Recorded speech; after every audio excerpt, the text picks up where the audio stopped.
Okay, and then 29 is on my birthday, I posted dan saya tulis lagi yang saya mau cuma kamu, itu aja, hadiah. Cuma butuh satu hadiah, nggak perlu kasih hadiah lain itu. Okay. And then on the 31st, ya, tanggal 31, I think, tanggal 31 Mei, kebetulan ada live event YouTube. By Zoom juga, basically ketika mereka live itu YouTube dan Zoom ya. And then, ya betul. Dan di saat itu kebetulan bintang tamunya adalah yang pastor dari Nigeria itu, yang pernah saya lihat yang do a lot of like miraculous things, maksudnya prophesying a lot of things gitu. Saya pikir, oh oke, ya udah kalau gitu saya ikutlah, gitu kan. Nah seperti biasa saya nonton lewat Zoom, lewat YouTube. Biasa saya pokoknya selalu saya kalau nonton acara-acara gitu selalu lewat YouTube. Saya nggak pernah ikut Zoom, kecuali kalau saya yang jadi speaker ya terpaksa kan harus sharingnya di Zoom gitu. Ya udah, saya datang. Biasanya acara tuh mulai dari 9.30 sampai tengah malam. Jadi waktu itu sampai jam 12, oke. Nah begitu udah belum selesai, jadi sampai jam 12. Terus biasanya setelah dia preaching, terus biasanya tuh mereka akan mulai saling mendoakan dan seterusnya kan. Nah jam 12.30 berarti tengah malam, saya ngerasa kayak I feel the impartation is just so big gitu. Saya ngerasa bahwa ada impartasi yang, saya ngerasa bahwa ini ada hal-hal yang sangat besar nih gitu. Dan saya jadi punya dorongan dan seperti ada suara yang menguatkan, go to the Zoom, jangan cuma di YouTube, di Zoom aja, go to the Zoom gitu. Cuma namanya juga manusia, saya berlogika kan, saya pikir apa bedanya, kan Zoom sama YouTube sama aja gitu kan, yang ngomong juga sama, Tuhan juga ada di mana-mana, ya kan nggak perlu dong datang ke Zoom gitu kan, di YouTube aja, ya kan. Cuma the urge of like going there is bigger and bigger gitu, ayo, you know, dan sometimes kan kadang-kadang ketika kita ada prom itu kita harus, apalagi salah satu hal yang saya bilang, I want to be obedient gitu, saya mau nurut aja, ngerti nggak ngerti saya pengen nurut gitu. I'm learning to obey. Akhirnya pada saat itu dua hal yang tiba-tiba ada di pikiran saya. Yang pertama, yang pertama itu saya jadi teringat kisah yang terjadi 2000 tahun yang lalu ketika waktu itu Yesus lagi datang ke pasar, dan ketika dia ada di situ semua orang berbondong-bondong tahu, wah ada Yesus di situ. Akhirnya mereka semua datang ke sana karena kan mereka pengen lihat Yesus, mereka pengen belajar, mereka pengen dengar, mereka pengen dapatkan mukjizat gitu kan, ada datang di situ. Dan ada seorang wanita yang udah sakit pendarahan selama 12 tahun pun dia dengan imannya juga datang ke situ, bukan untuk bertemu, tapi dia begitu yakin hanya dengan menjamah jubahnya aja dia percaya dia akan sembuh. Dan dari situ, tadi saya bilang ada dua ya, jadi itu yang pertama, disitulah saya diingatkan kembali, katanya kamu mau ketemu saya, kalau kamu tahu saya ada di sini, sama kayak kita tahu ya, kita mau ketemu sama BTS gitu, terus kita tahu dia lagi di sini nih, live ada di sini gitu kan, atau enggak, sekarang kita bilang Mas Kris, yang lagi happening ya kan, mau ketemu, terus kamu tahu nih dia ada di ruangan sebelah gitu kan, masa sih kamu nggak mau datang ke sana? Katanya kamu mau ketemu kan? Seperti itu harusnya. Iya, ya kan. Jadi dia bilang katanya kan kamu mau ketemu saya. I'm here gitu. Kalau kamu mau ya kamu datang ke sana. Dan ada bedanya. Saya bilang kan, kenapa nggak lewat Zoom aja gitu kan? No, it's an act of faith. Right. It's an act of faith. Of course the faith will heal you. Maksudnya tentu saja dengan iman bisa, tapi kan dengan kita berjalan sebenarnya itu menunjukkan bahwa kita percaya gitu. Jadi it's an act of faith. Jadi itu yang pertama saya diingatkan. Yang kedua, saya diingatkan dengan perkataan saya sendiri. Karena hampir di banyak sesi saya selalu bilang, siapa dari kalian yang pengen sukses? Angkat tangan bilang saya. Semua ya, oke. Saya kasih tahu rahasia sukses, oke? Rahasia sukses. 80% of success is about showing up. 80% of success is about showing up. 80% kunci dari kesuksesan is just about showing up.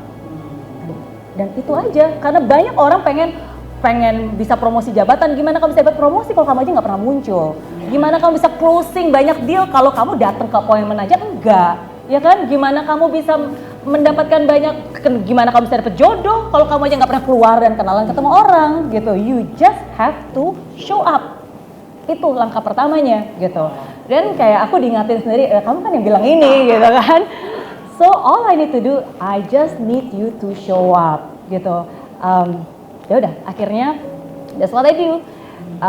Saya matiin YouTube-nya dan saya klik link Zoom-nya dan masuk ke acara Zoom-nya. Dan pada saat itu di pikiran saya, I just need to show up. Intinya saya hadir aja. Ya udah Tuhan, saya hadir.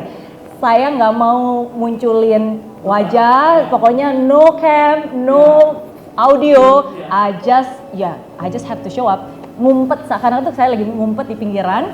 Ya udah berharap ya kalau Tuhan notice bagus, kalau saya nggak juga nggak apa-apa. Gitu. Tadinya bahkan sebenarnya saya mau ngubah nama saya supaya nggak tahu, pakai inisial aja gitu MR. Tapi ternyata nggak bisa dirubah. Jadi tetap ada gitu. Isinya di Zoom itu maksimum capacity 1.000 orang. Jadi it was 1.000 orang lah ya. Ya udah saya ngumpet aja di situ sambil dengerin. Tapi kan itu saya udah presence ya. Nah, sampai sekitar jam 2 pagi. It was the longest ever karena sebelumnya tuh nggak pernah sampai jam 2 pagi gitu ya. Sampai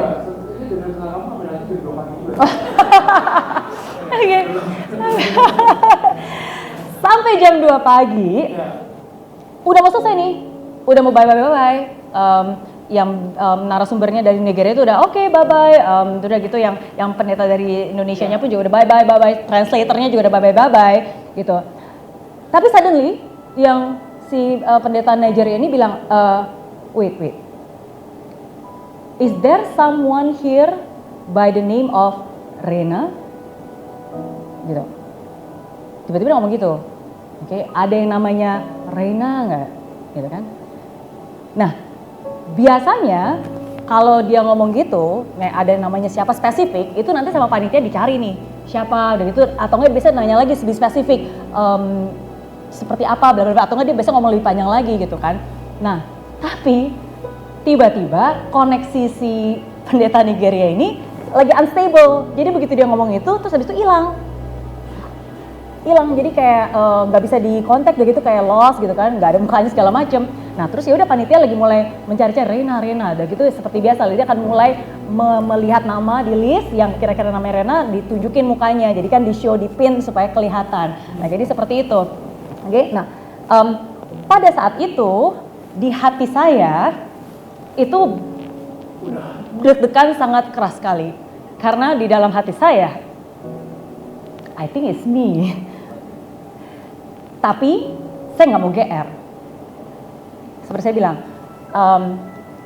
bukannya saya nggak expect ya, saya nggak mau. Ketika saya masuk situ saya nggak, I don't have a high expectation, but I'm prepared gitu.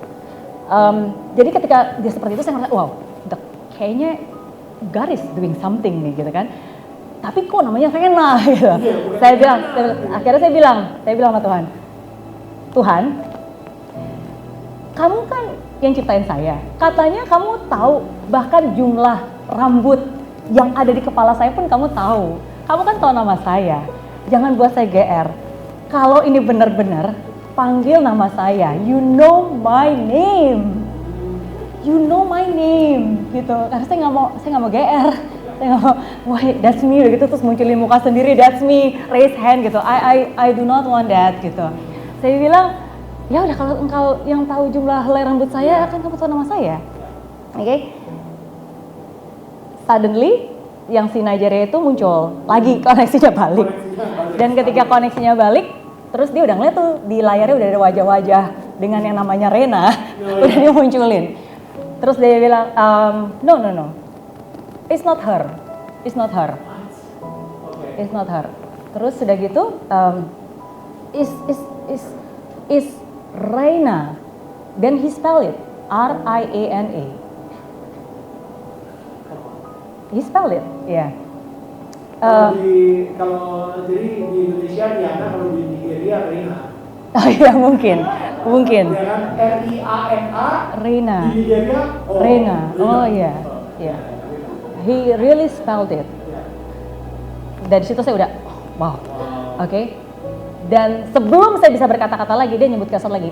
And this lady she likes to write. Dia bilang gitu. Dan begitu saya dengar itu, I know it's me. Because it's so specific. Bukan karena buku-buku yang sudah saya tulis ya.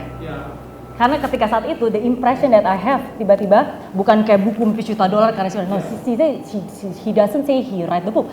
He likes to write. Karena saya percaya, saya tahu Tuhan melihat saya selalu nulis. So this lady likes to write. And his name is Riana. Jadi pada saat itu begitu saya tahu, ya udah I surrender.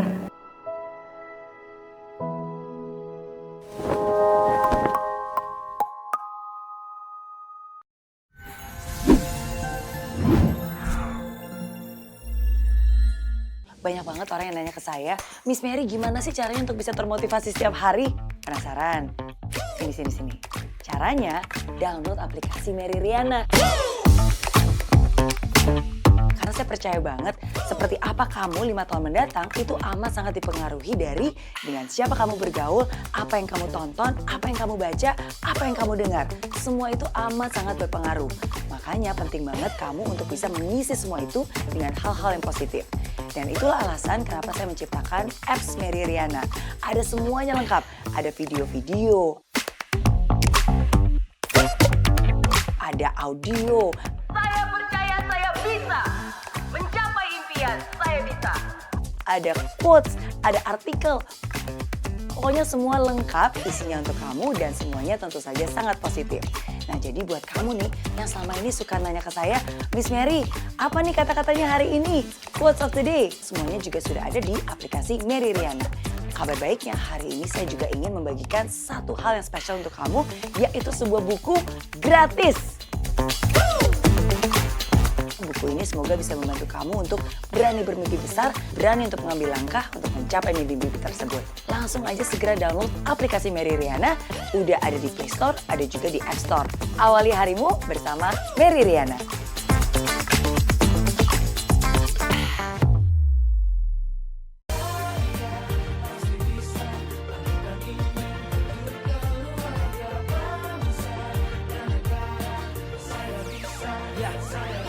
Laksana bumi tanpa hujan, hidup tanpa tujuan, kering dan mati tanpa hijaunya tumbuhan. Demikian kalau mimpi tak kunjung terjadi.